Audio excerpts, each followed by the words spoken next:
మాచిరాజు భక్తి ప్రేక్షకులకు స్వాగతం.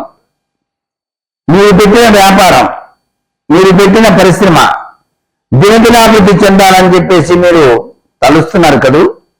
అది సహజమేనండి, ప్రతి వాళ్ళు అనుకునేదే.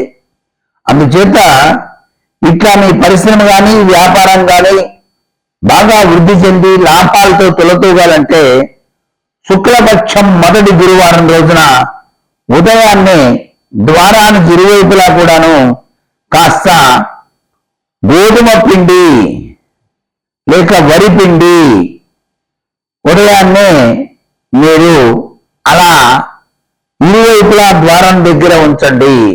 అది చేసేటప్పుడు ఇతరుల దృష్టిలో పడకూడదు. ఇలా కనీసం 5 గురువారాలు చేయండి. పరిశ్రమ బాగా అభివృద్ధి చెందుతుంది, లాభాలు అధికంగా పొందుతారు. ఇది రహస్యంగా చేస్తే చాలా మంచిది. ద్వారానికి ఇరువైపులా కూడాను ఈ పిండి వేయటమే మీరు చేయవలసింది. 5 గురువారాలు ఎవరు చూడకుండా వేయండి. తప్పనిసరిగా మీ వ్యాపార సంస్థ దినదినాభివృద్ధి చెంది తీరుతుంది అని చెప్పేసి మనకు శాస్త్రం. కోరికలు నెరవేరాలండి. మాకు